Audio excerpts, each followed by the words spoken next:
Welcome back to Women in Westminster, where we explore the human stories behind the headlines. I'm your host, Eleni Barrett, and joining us today is Ruth Cadbury. Ruth is a Labour MP for Brentford and Isleworth. She was elected to the House of Commons in 2015. With a background in urban planning and community activism, Ruth has dedicated her career to championing issues such as affordable housing, sustainable transportation and social justice. It's great to have you on the podcast, Ruth. I know that MPs are often very busy. Is there something that you've always wanted to learn or try, but have not yet had a chance to? I've always had this thing about the saxophone. I think it's such a sexy instrument, and I'd love to learn how to play it.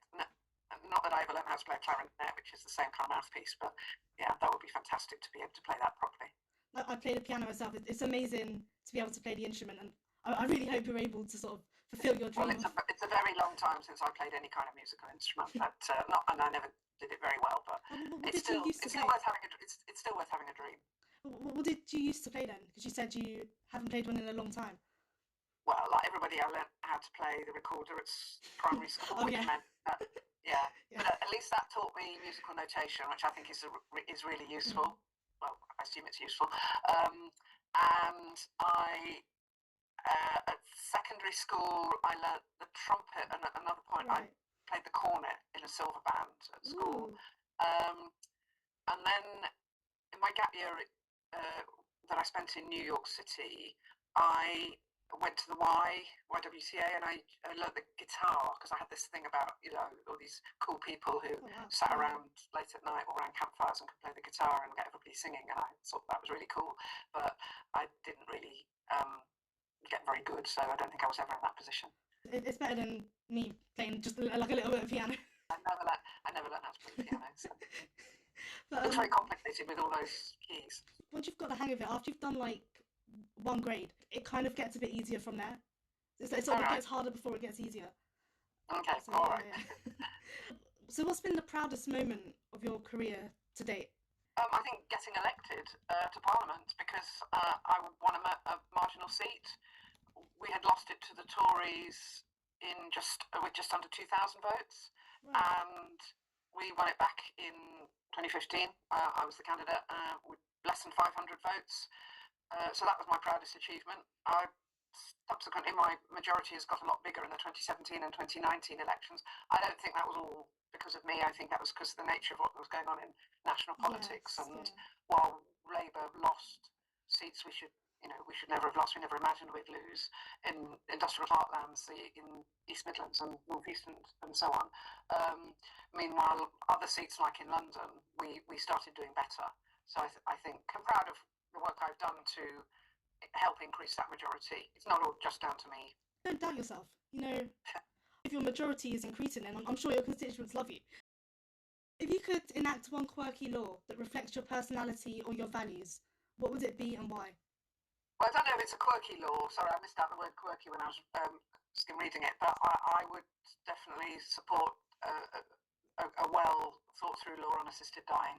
That's quite a controversial topic. Why specifically? Well, I just long felt, and I supported the private members bill when it was first debated, when I was first in Parliament in 2015, 2016, and just talking to people who have Learning about people's experiences and it's about having choice about where you are and how you go, and it's humanity. And I don't think it's as controversial. I mean, yes, there are people who are vehemently against it, and particularly some people in disability campaign groups. Yeah. But the vote in Parliament, like a lot of these ethical questions, the vote in Parliament doesn't actually reflect the support for the issue among ordinary people.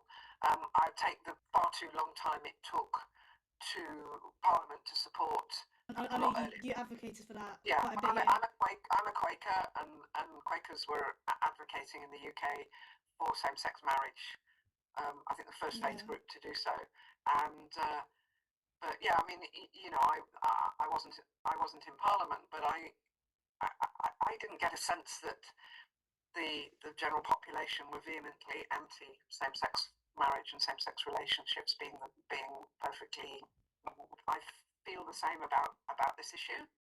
Yeah, if you could change one thing about the public perception of politicians, what would it be and why? Well, I think the thing we fight against all the time is the one bad apple most politicians of all parties go into politics for good reasons. They want the world to be better for the people locally who vote for them, but also the world as a whole. Now, I may vehemently disagree with Conservatives and Reform and so on how you do that and what the outcome looks like. There's a moral core to most politicians, and unfortunately, the public grabs onto the sensation of the bad news, the bad examples.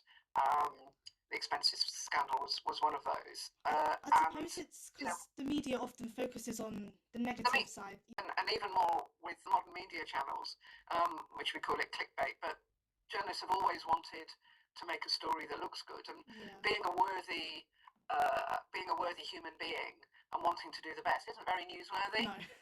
Whereas, screwing the taxpayer or taking backhanders from lobbyists, dodgy lobbyists, so another group that, they're not all bad, but taking backhanders for speeches and votes and so on, that's, they're the minority, but that gets the news. What do you believe would change the public's perception of politicians then? I think it's like any career group. I think the more people are exposed to the whole range of politicians and what we're in it for and so on, it might change, because you've got to do the flip side of why they get a negative impression in the first place. So trying to put a positive impression, maybe, I don't know, I really don't know, maybe more reality TV. We need to make more of an effort to tell people what we're doing. So I put out a monthly newsletter, and I've been really disciplined about it. It's a faff every month to do it. Takes me best part of a day, but I make sure I do it every single month.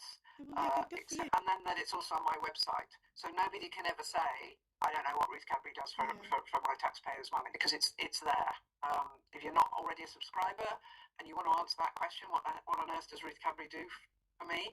You go on my website, and it's easy to find. So that's what we should be doing, and we need to make the effort to tell people what we do and how we live our lives.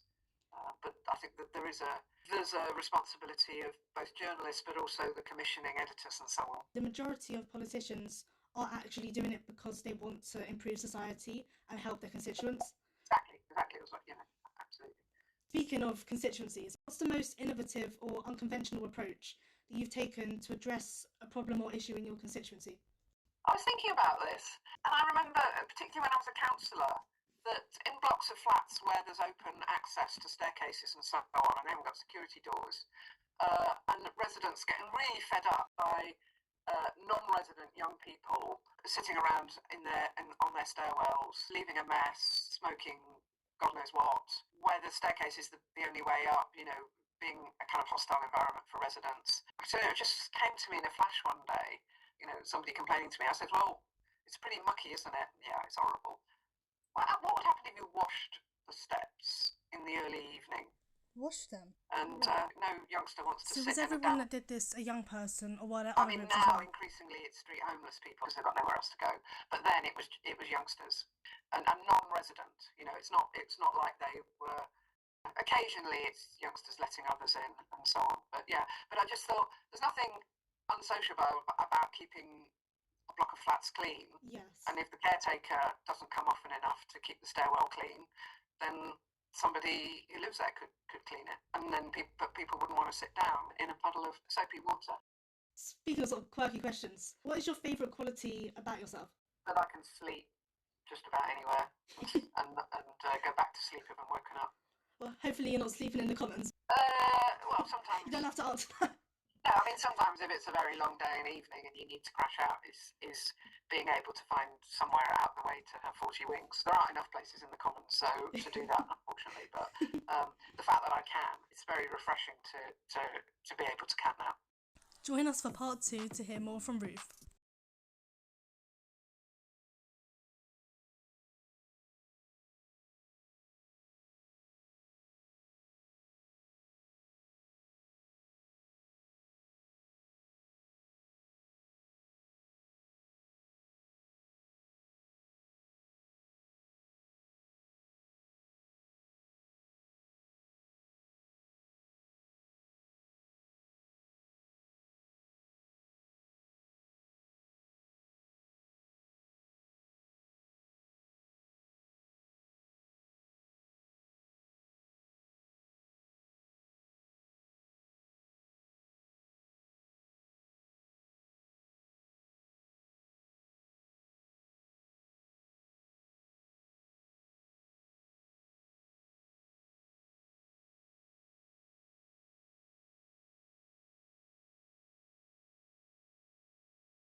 Yeah.